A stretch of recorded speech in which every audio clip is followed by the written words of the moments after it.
Everyone knows a couple of cool things about the Outer Banks. It's a famous beach vacation spot, and these days, it's even got a hit Netflix show named after it. But here's the thing, most of it isn't a vacation at all. There's a highway, the only road connecting these islands that the ocean floods and tears apart so often, they've spent tens of millions just trying to keep it on the map. And the islands themselves won't stay still. The whole chain is sliding west, vanishing into the sea a little more every year. The Outer Banks isn't a solid coastline. It's a thin strip of sand that the Atlantic is quietly swallowing, a little more every year. So here's 35 facts about what this place is hiding that nobody talks about. 35. The lighthouse they had to move. The Cape Hatteras Lighthouse is the tallest brick lighthouse in America, 198 feet. Finished in 1870. The kind of structure you'd assume has stood in exactly one place forever. It hasn't. When it was built, it sat 1,500 feet back from the water. But this coast erodes, and by the 1990s, the Atlantic had chewed that distance down to 120 feet, close enough that one strong storm could have dropped the whole tower into the surf. So in 1999, a company called Expert House Movers, working with International Chimney Corporation out of Buffalo, did something that sounds invented. They jacked the entire lighthouse, all 4,400 tons of it, up onto steel rails, and they rolled it 2,900 feet inland, more than half a mile, in 23 days, for around $12 million, without cracking a single brick. Engineers gave it an award and a nickname, the move of the millennium. They didn't move the lighthouse because they wanted to. They moved it because the ground it stood on was disappearing into the sea. And out here, that's happening everywhere. 34. The deadliest water in the Western Hemisphere. Here's the part nobody prints on the postcard. You come to the Outer Banks for the beach, but you're swimming at the edge of a graveyard. Sailors gave these waters a name centuries ago, the Graveyard of the Atlantic, and it was never marketing. More than 2,000 ships have been confirmed wrecked along this coast, and historians estimate the true total, going back to the first recorded loss in 1526, could reach 5,000. That's the densest concentration of shipwrecks anywhere in the Western Hemisphere, and it never stopped. The first were Spanish galleons, then colonial hurricanes, then Civil War blockade runners, then tankers torpedoed off these beaches in 1942, and it still happens. In October 2012, a replica tall ship called the Bounty, built oversized for the 1962 film Mutiny on the Bounty, sank off Cape Hatteras during Hurricane Sandy. Even at the low count, that's a ship going down roughly every 2.5 years for 500 straight years in the same patch of sea. Most people picture beach umbrellas. The sailors who had to round this cape pictured something else. 33. The wild horses that have been here longer than the country. Drive to the far north end of the Outer Banks, past the point where the paved road just quits, and you'll find them, wild horses, standing on the open beach, grazing in the dunes like they own the place. In a way, they do. These are banker horses, and DNA testing has confirmed they descend from Spanish horses brought to this coast in the 1500s. Some lines trace to expeditions as early as 1526. Sit with that. These animals have been running wild on this sand for roughly 500 years, about 250 years longer than the United States has existed. Around 100 of them live up near Corolla. Another 120 or so roam Shackleford Banks to the south. They've survived a place with almost no fresh water by digging their own wells, pawing shallow holes in the sand to reach rainwater trapped underneath. Everyone thinks wild Mustangs are a thing of the American West. The oldest continuously wild herd in the country is standing on a beach in North Carolina. 32.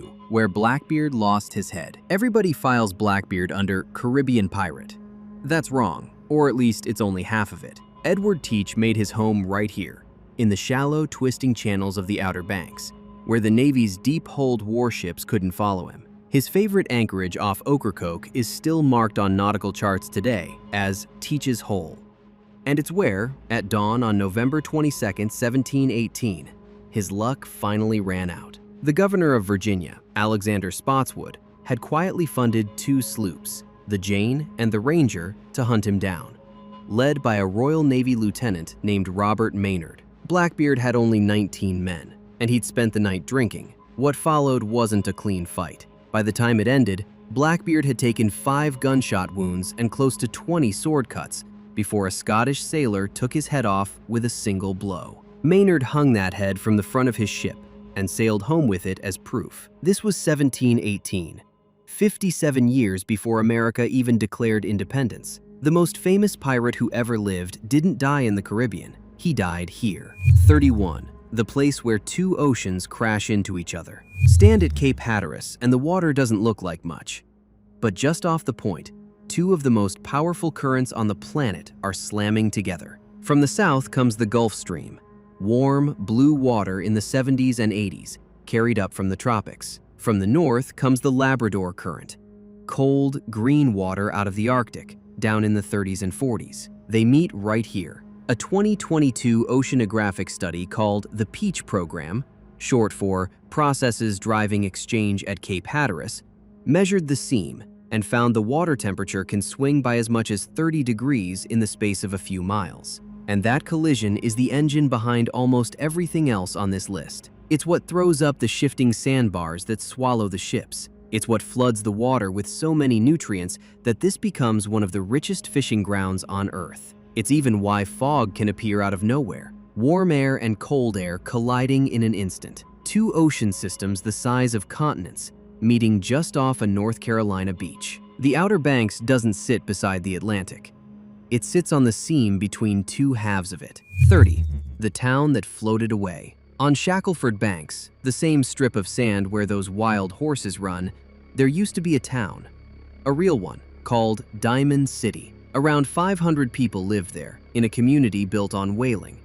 Every winter, crews rowed out to hunt the right whales that passed close to shore. Then, on the morning of August 17, 1899, a hurricane named San Siriaco drove straight over the island. The surge swallowed everything, and the dune that had sheltered the town was gone. So the people made a decision almost no one would make. They didn't rebuild. They left for good. But here's the part that stays with you. They took their houses with them. Over the following months, the residents dismantled their homes, floated them on rafts across the open sound, and put them back together on the mainland, miles away. There are photographs of entire houses riding across the water on barrels and logs. Today, nobody lives on Shackleford Banks at all. The only residents left are the horses. A whole town, packed up and sailed away. And the sea took the rest. That's fact 30. Quick thing before we keep going. The comments on these videos are honestly the best part. So if I missed something hiding out on the Outer Banks, put it down there. I read every one. And while you're thinking about it, a friend of mine wants a word. I lied about my age to march in this war. The least you can do is like and subscribe. A dearest thanks to our American soldier. Right, where were we? 29. The all-black life-saving crew the country tried to forget. In 1880, the U.S. Life-Saving Service did something almost unthinkable for the time. It put a black man in command of a federal station. His name was Richard Etheridge, and he'd been born into slavery on this very coast in 1842. Taught himself to read, fought in the Civil War with the U.S. colored troops, and was known up and down the beach as one of the finest surfmen in North Carolina. When he was made keeper of the Pea Island station, the white crew walked off rather than serve under him. Someone burned the station to the ground. Etheridge rebuilt it, assembled an all-black crew, and drilled them harder than anyone on the coast. Then, in October 1896, he proved why it mattered. A schooner called the E.S. Newman was thrown ashore in a hurricane so violent the standard rescue gear was useless. So Etheridge tied his strongest men together with rope and sent them swimming straight into the surf. Again and again, 10 separate times, until every last person aboard, all 9 of them, was dragged to shore alive. Not one was lost. It took until 1996, a full century, for the United States to finally award that crew its gold life-saving medal. 28. The sandbar that eats ships 14 miles out. That collision of currents off Cape Hatteras doesn't just make rough water, it builds a weapon. Where the Gulf Stream and the Labrador Current slam together, they drop their sand into a vast, shifting underwater ridge called Diamond Shoals, reaching as far as 14 miles out into open ocean. And here's what makes it lethal. In water that's otherwise 25 or 30 feet deep, the shoals can rise to within 3 feet of the surface, shallow enough to ground a ship in what looks like wide open sea. Worse, it moves. Storms shove the sand around so constantly that a chart drawn one year is wrong the next. And it doesn't just sink ships. Sometimes it keeps the secret of what happened to them. In January 1921, a 5-masted schooner called the Carroll A. Deering was found run hard aground on the shoals, sails still up, food still in the galley, with every member of her crew simply gone. No bodies, no lifeboats, no explanation. 5 different U.S. government departments investigated, and none of them ever solved it. The shoals were so deadly, the government couldn't even build a lighthouse out there. The sand wouldn't hold a foundation, so they anchored crude lightships instead, keeping a manned light bobbing 14 miles offshore for 143 years. The danger here isn't the water you can see, it's the ground you can't. 27.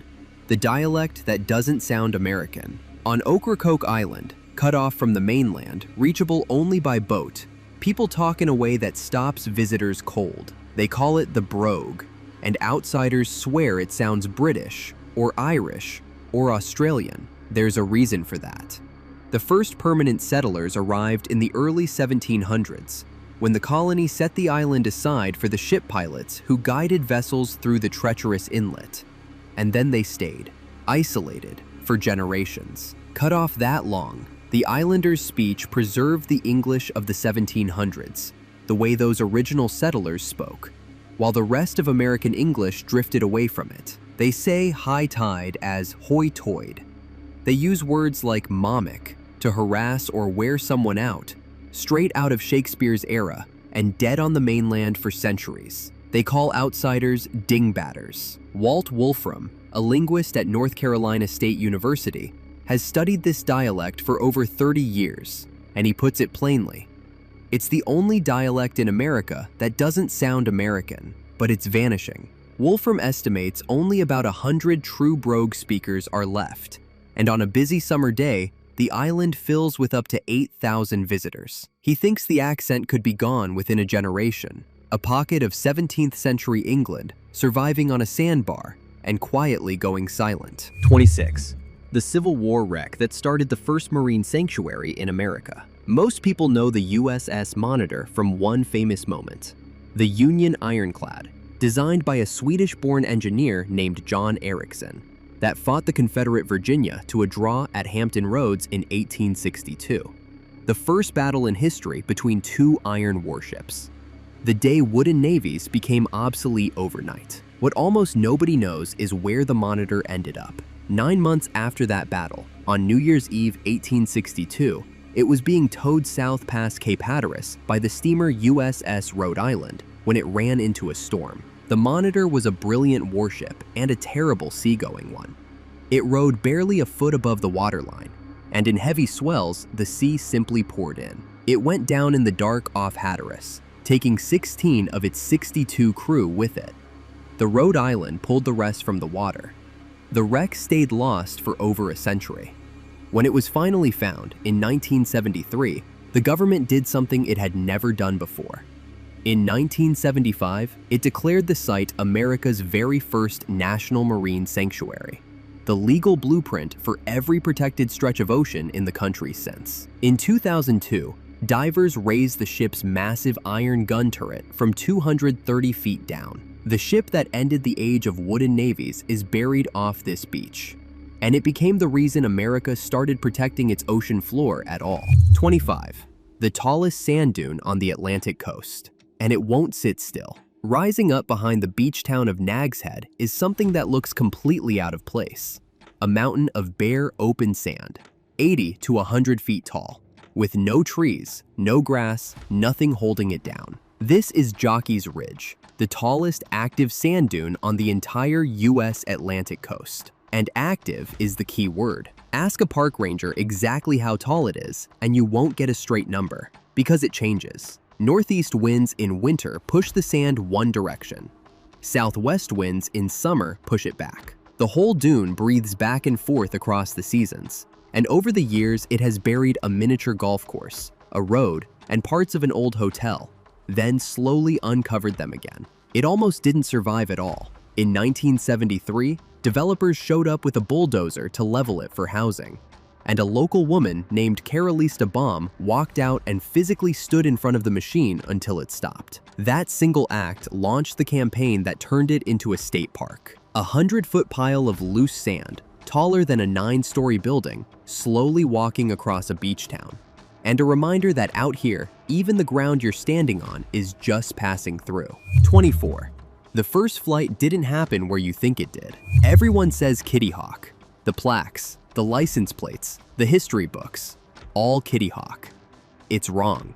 The Wright brothers actually flew 4 miles south of there, on a bald sand hill called Big Kill Devil Hill. They only used the name Kitty Hawk because that's where the nearest post office was, so that's where their mail came. But here's the part that ties this whole place together.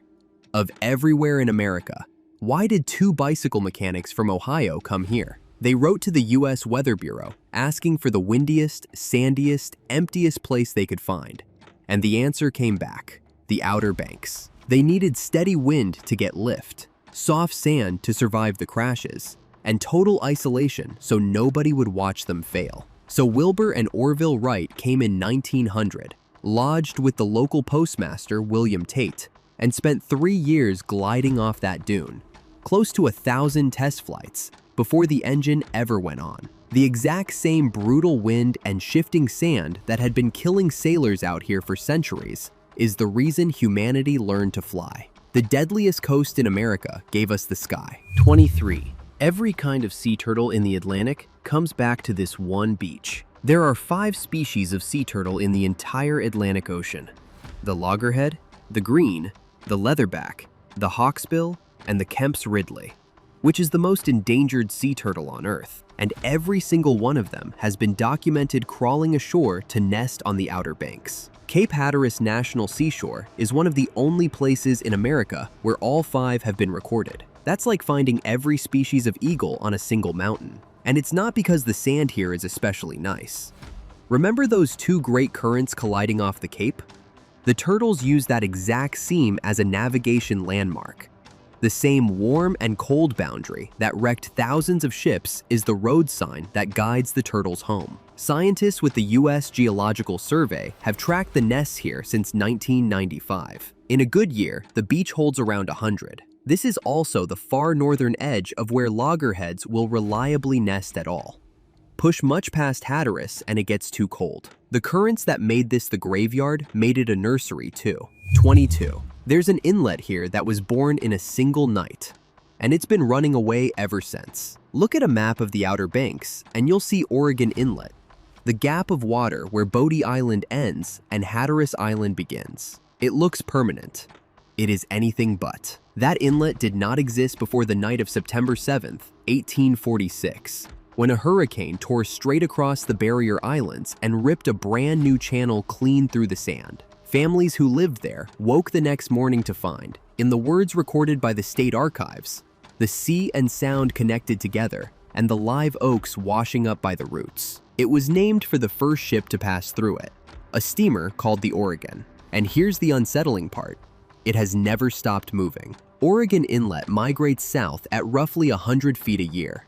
It has crawled about 2 miles down the coast since it opened. It moved so relentlessly that it began undermining the bridge built over it, and engineers finally had to replace the entire span with a new one, the Mark Basnight Bridge, in 2019. A hole in the earth opened in one storm, walking down the coastline 100 feet at a time. 21. The night they rode into a burning ocean. On August 16, 1918, while the First World War still raged in Europe, a German submarine, the U-117, torpedoed a British tanker called the Merlot right off Hatteras Island. The ship was loaded with gasoline and oil, and when it went up, the sea itself caught fire. Burning fuel spread across the water in sheets of flame, with men trapped out in the middle of it. From the Chickamaucomico life-saving station, a keeper named John Allen Midget looked out, saw an explosion 7 miles offshore, and launched a small motor lifeboat straight toward it. What his 6-man crew did next is almost hard to believe. They drove their open boat into the burning ocean, soaked rags over their faces against the smoke, and used their oars to physically shove the flaming pools of fuel apart to clear a path to the survivors. They pulled men from a capsized lifeboat, towed another full of survivors clear of the fire, and ferried them ashore through 15-foot surf, 10 at a time, in the dark. They saved 42 of the 52 men aboard. For that single night, every one of those 6 men received the Grand Cross of the American Cross of Honor, a medal awarded only 11 times in all of American history. 6 of the 11 went to one crew, on one beach, in one night. 20. A town where the road just ends and the beach becomes the highway. Drive north up the Outer Banks toward the Virginia line, and the pavement simply stops. Past the village of Corolla, the state road dead ends at a gate. And on the other side of it, there are no roads at all. There are houses out there, hundreds of them. People live full-time in a community called Corova, and the only way to reach it is to let the air out of your tires and drive 13 miles up the open beach. The mail comes by 4-wheel drive. So does the school bus. This stretch was so cut off that it didn't even get a paved connection to the rest of the Outer Banks until 1984.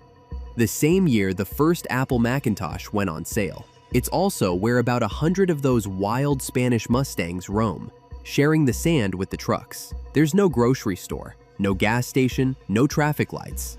Just dunes, ocean, horses, and homes, on a beach that doubles as the only street. In one of the most visited vacation regions on the East Coast, there's a corner where the map quietly gives up. 19. Blackbeard's flagship sat in 20 feet of water for nearly 300 years. Earlier, I told you Blackbeard died here. This is where his ship ended up.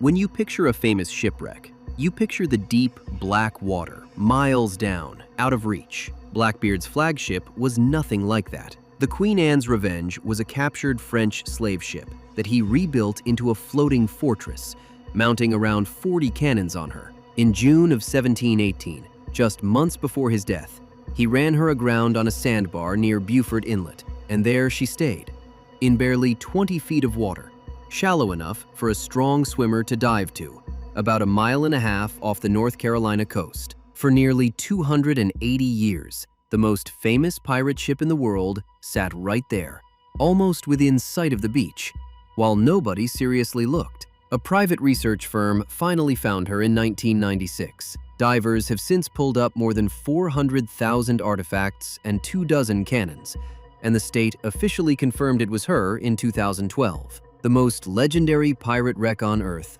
wasn't hidden in some unreachable trench. It was sitting in the shallows the whole time. 18. There's a hidden reservoir of fresh water floating under the sand. Here's a riddle this place quietly solves. You're on a thin spit of salt-soaked sand, surrounded on all sides by ocean. So where does the fresh water come from? The answer is invisible and a little strange. When rain falls on a barrier island, it soaks into the sand and, because fresh water is lighter than salt water, it floats, forming a hidden dome of drinkable water resting on top of the seawater below. Hydrologists call it a freshwater lens, and the math behind it is strange. For every single foot the island rises above sea level, the lens can extend roughly 40 feet of fresh water down beneath it. That hidden reserve is what let people and animals survive out here for centuries. Remember those wild horses?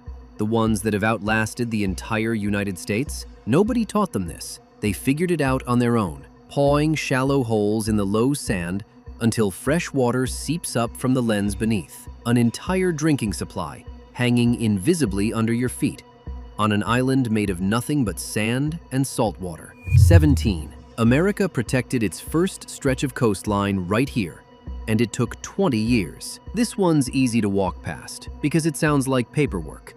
It isn't. In 1937, in the depths of the Great Depression, Congress did something it had never done before. It set aside Cape Hatteras as the very first national seashore in American history, the saltwater equivalent of a national park, the model every protected beach in the country would later be built on. 70 miles of barrier island, more than 24,000 acres, locked away from development forever. That's the part people skip. It happened in 1937, 17 years before Disneyland even opened. But here's the twist that tells you everything about this place. They couldn't actually finish it. Buying up all that scattered, privately owned sand took so long that the seashore wasn't formally established until 1953, and not dedicated until 1958. More than 20 years from the idea to the ribbon cutting. The country decided to save this coastline before it had any real idea how hard it would be to hold on to it, which, as you're learning, is the story of the Outer Banks in a single sentence. 16. The shallow sea behind the islands is one of the best places on Earth to fly across the water. Everyone faces the ocean out here. Turn around. Behind the islands sits Pamlico Sound, a vast sheet of protected water about the size of the entire state of Delaware, and almost nowhere in it is more than waist deep. It averages around 4.5 feet. That bizarre combination, enormous, flat, and shallow enough to stand up in, has made the Outer Banks a world capital of kiteboarding and windsurfing. The steady winds that punished those early sailors are perfect for sails, and the water is so shallow that if a rider wipes out a mile from shore, they can just stand up and walk it off. The sport's premier free ride event, the SSS Invitational, is held right here at Cape Hatteras, drawing world champions like Erin Hadlow and Karolina Vinkovska. The tourism board calls it the kiteboarding capital of the East Coast. And for once, the marketing undersells it. There is nowhere else on the Atlantic seaboard with this much standable, rideable water. The same wind that wrecked the ships now launches riders 30 feet into the air. 15. 2 shipwrecks in 2 months forced America to start saving lives. Earlier, I told you about the heroes of this coast. Richard Etheridge and his crew at Pea Island. John Allen Midget rowing into the fire. Here's the disaster that's the reason any of them were there. In late 1877, the USS Huron, a Navy gunboat, ran aground in a gale barely 200 yards off Nags Head. The nearest life-saving station was shut for the season to save money, and 98 men drowned almost within shouting distance of the beach. The country was still reeling when, just 68 days later, the steamer Metropolis, carrying nearly 250 laborers bound for a railroad job in Brazil, struck the shoals off Currituck. 85 more died. Nearly 200 people lost off these beaches in the span of 2 months, many of them while help was understaffed or simply absent. The public outrage was so fierce that Congress was shamed into action, pouring funding into the U.S. Life-Saving Service, building new stations up and down this coast, and keeping them manned year-round. Every rescue you just heard about happened because of the people who died here first. The heroism on the Outer Banks was built on a body count. 14. A mountain forest hiding in plain sight on a sandbar. By now, you'd expect this whole place to be nothing but sand, dunes, and salt. So this one stops people. Tucked behind the beach towns of Kill Devil Hills and Nags Head is a genuine ancient forest. 1,200 acres of towering hardwoods, beeches and oaks and hickories. The kind of woodland you'd expect in the Appalachian Mountains, not on a barrier island. It's called Nags Head Woods. The woodland itself is estimated at 700 to 1,000 years old, and some of its individual trees are over 3 centuries. It works because the dunes on the ocean side act as a shield, blocking the killing salt spray long enough for a deep, mountain-style ecosystem to take hold. More than 500 plant species, in a place most people assume is biologically empty. It's so unusual that one of its plant communities is considered globally rare. And the strangest part is how hidden it is. You can stand in the parking lot of this 1,000-year-old forest and still see the souvenir shops and beach traffic of the main highway. An old-growth wood with trees older than the country, tucked behind a row of vacation rentals. And almost nobody driving past has any idea it's there. 13. The second lost colony nobody ever talks about. Everyone knows Roanoke Island for one vanishing. There were 2.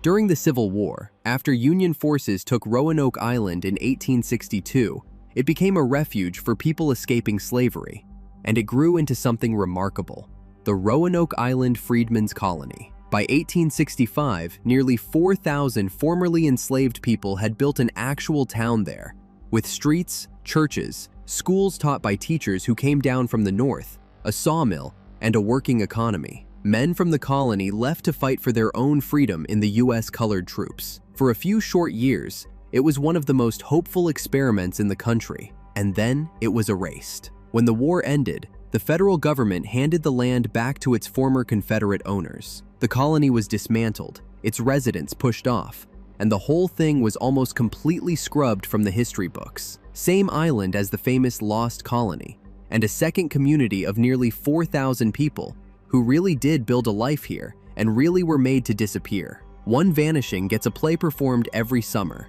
The other, most people have never even heard of. 12. One of the richest fishing tournaments on Earth runs right off this coast. That violent collision of currents we keep coming back to has a flip side. All that churning water drags up nutrients from the deep, and it turns the ocean off the Outer Banks into one of the most productive blue water fishing grounds on the planet. The Gulf Stream runs so close here that a boat can reach world-class marlin water in a couple of hours from the dock. A trip that takes all day almost anywhere else. And the money proves it. The Big Rock Blue Marlin Tournament, fished out of this stretch of North Carolina coast every summer, is one of the richest fishing events in the world. In 2024, it paid out over $7.5 million, with a single winning boat taking home more than $1.5 million. This is also the water that produced the all-tackle world record red drum, a 94-pound fish, caught off Avon back in 1984, a record that has stood unbroken for over 40 years. Everyone thinks trophy fishing means the Bahamas or Costa Rica. One of the great big game fisheries on Earth is hiding off a family beach in North Carolina. 11. There's a piece of permanent England buried on Ocracoke. On Ocracoke Island, behind a low white picket fence, there is a small patch of ground that is, by agreement, forever England. It's a war cemetery, and the British flag flies over it. To understand how it got here, you have to go back to 1942, when German U-boats were sinking ships right off these beaches faster than the US could respond. Britain, more experienced at hunting submarines, sent over a fleet of armed trawlers to help defend the American coast. One of them was the HMS Bedfordshire.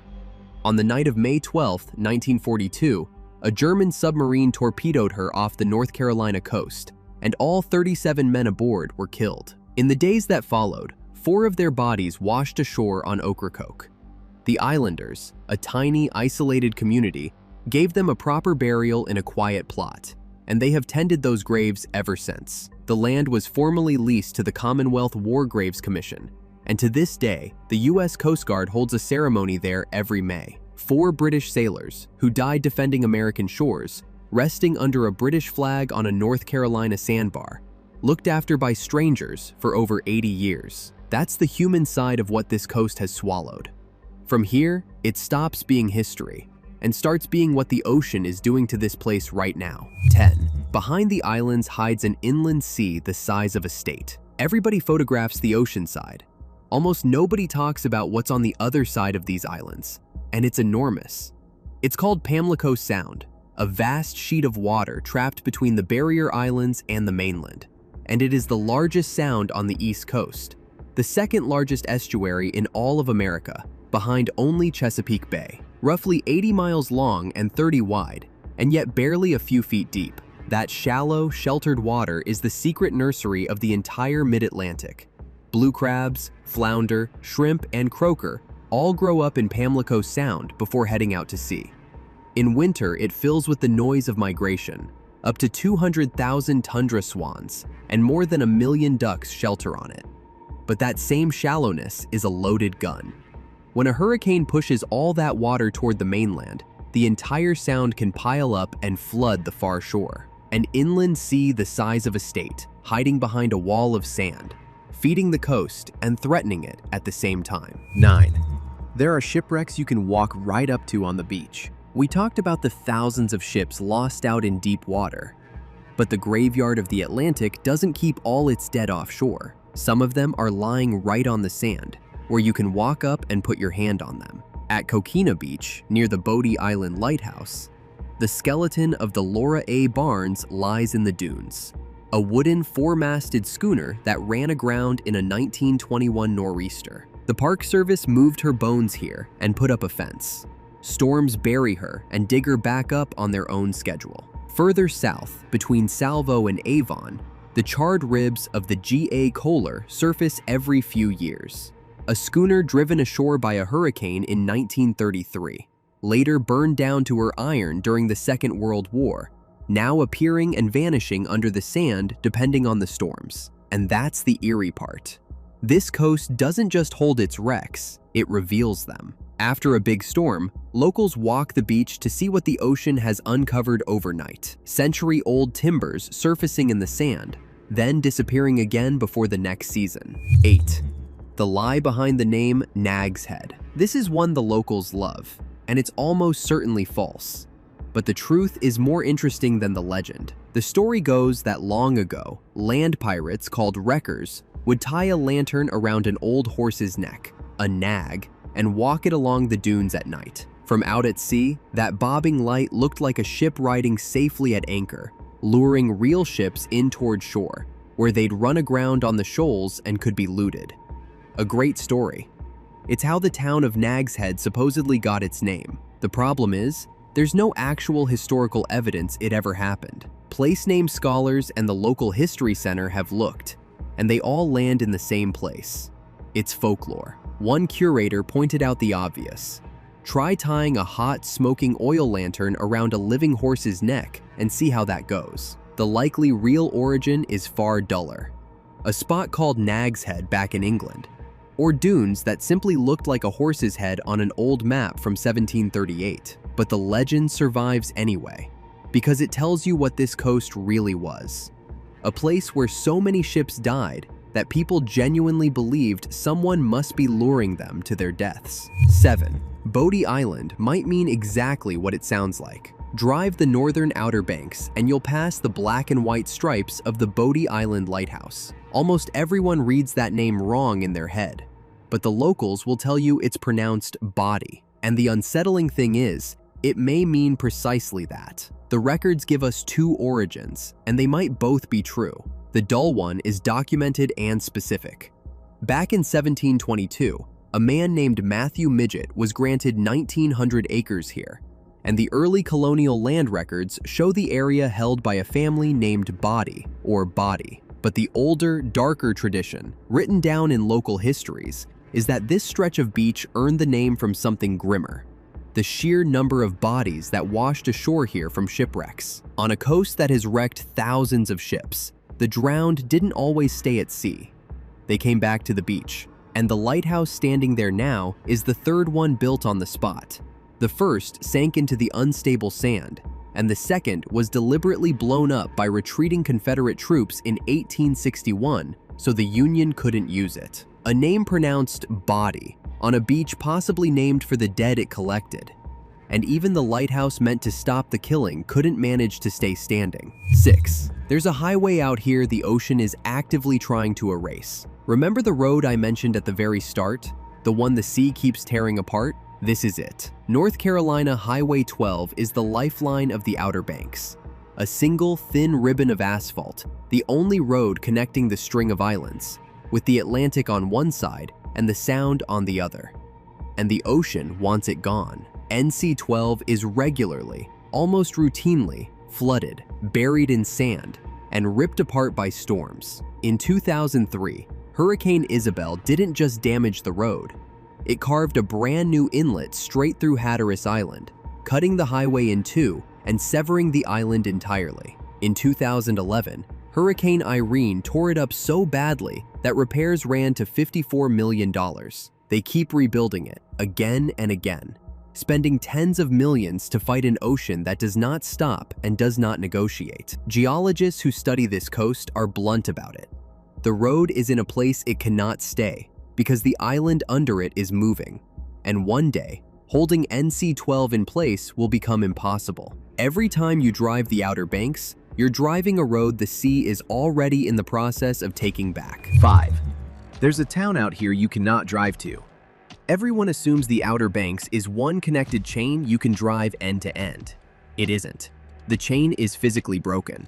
At the southern end sits Ocracoke Island, 16 miles long, with a village of only about 900 year-round residents, and there is no bridge to it. None. The only ways on are by private plane, by your own boat, or by ferry. And the ferry is the lifeline the whole island depends on. The Free State Ferry from Hatteras takes about 70 minutes each way. And in peak summer, the line of cars waiting to board can stretch for hours. If you're coming from the mainland instead, it's a different scale entirely. The runs out of Cedar Island and Swan Quarter take well over 2 hours of open water crossing, cost money, and have to be booked ahead. And when a storm kicks up, they simply stop running, cutting the island off from the world completely. Once a hurricane evacuation is called, that ferry is the only way 900 people get out. And when the ocean floods the docks, even that closes. Everything the island can't make itself, food, fuel, building supplies, the propane that heats the homes, arrives by boat or doesn't arrive at all. It's one of the most isolated inhabited communities on the entire East Coast. A town where your car is useless, the ocean sets the schedule, and the line between connected and stranded is a single boat. 4. For 6 months in 1942, this was a frontline war zone, and almost no one knew. Here's something they kept out of the newspapers on purpose. In early 1942, just weeks after Pearl Harbor, German U-boats slipped across the Atlantic and began hunting right off these beaches in a campaign the Germans called Operation Drumbeat. The Americans had a name for the waters off Cape Hatteras too, Torpedo Junction. And it was a slaughter. In roughly 6 months, German submarines sank 397 Allied ships along the East Coast, 82 of them off North Carolina alone. The reason it was so easy is almost too grim to believe. There were no coastal blackouts. The bright lights of the beach towns lit up the ships from behind, turning them into perfect silhouettes for a waiting submarine. Outer Banks residents stood on their own porches and watched tankers explode offshore. Oil and debris, and bodies, washed up on the sand almost daily. The Navy was so unprepared that its early response, nicknamed the Hooligan Navy, was to hand private sailboat owners 2 depth charges and a machine gun and send them out. One of them radioed in, "Spotted sub, dropped depth charge, have sunk self." The government suppressed the news to prevent panic. A summer vacation beach was, quietly, one of the deadliest naval battlegrounds in the world. 3. The ghost town that's still standing, fully furnished and completely empty. Earlier, I told you about Diamond City, the town that floated away in a single storm. This one died the opposite way, slowly, over more than a century.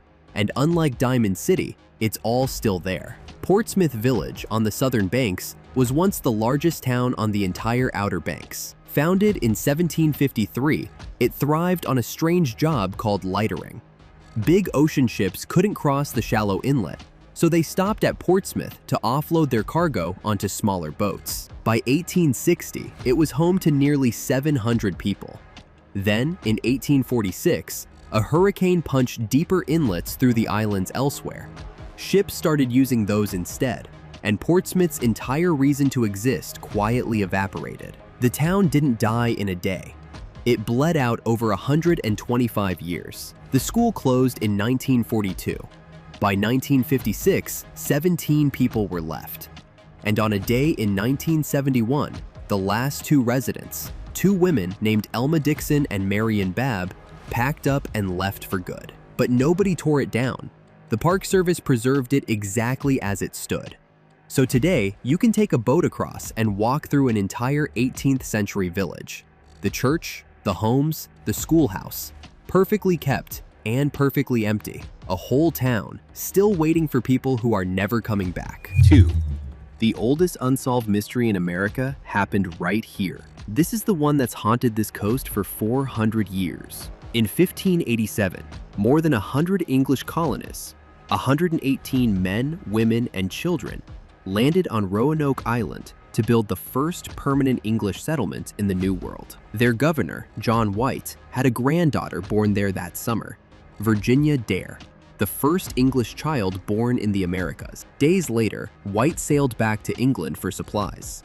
He meant to be gone a few months, but war broke out between England and Spain, and he couldn't get a ship back across for 3 long years. When he finally returned in 1590, the entire colony was gone. No bodies, no struggle, no sign of an attack. Every person had simply vanished, and the only clue they left was a single word carved into a wooden post: Croatoan. It was the name of a nearby island, home to a friendly native people, today's Hatteras Island. White believed it was a message telling him where they'd gone, but a storm drove his ship off before he could sail there to check, and he never saw any of them, including his own granddaughter, ever again. 436 years later, it is still unsolved. The best modern theory is that the colonists survived by leaving the island and assimilating with the Croatoan people. The first English colony in America didn't fail. It disappeared, and the Outer Banks swallowed it whole. 1. The Outer Banks itself is leaving. It all comes back to one thing, the same thing hiding under every fact on this list. The lighthouse they had to roll down the beach, the road the sea keeps tearing apart, the inlet that opened in a night, the towns that vanished, the colony that disappeared. They are all the same story, and here it is, plainly. The Outer Banks is not solid ground. These are barrier islands, thin ribbons of sand sitting in open ocean, and barrier islands are not permanent. They move. Dr. Orrin Pilkey, a coastal geologist at Duke University who spent his life studying this coast, described them perfectly. They are rivers of sand. As the sea level rises, the entire chain is migrating, rolling slowly westward toward the mainland at an average of several feet every year. The sand from the ocean side is carried up and over and dropped on the sound side, and inch by inch, the whole island crawls landward. The beach you stood on as a child is not where it was. The beach your grandchildren stand on will be somewhere else again. A single storm can do in one night what normally takes decades. The same Hurricane Isabel that cut the highway back at number 6 sliced a brand new inlet clean through Hatteras in a matter of hours. This is why the lighthouse had to move. This is why the road can't be saved. This is why so much of what was once here is simply gone. The Outer Banks was never a coastline you visit. It's a slow-motion event you happen to be standing on. A strip of sand walking quietly toward the mainland, taking everything built on it along for the ride. We didn't find what the Outer Banks is hiding. The Outer Banks is the thing that's disappearing. After 35 facts about the Outer Banks, which one got you the most? Drop it in the comments. I read them all. And if you want to keep exploring the hidden side of America with us, go watch California's Central Valley is hiding something nobody talks about next.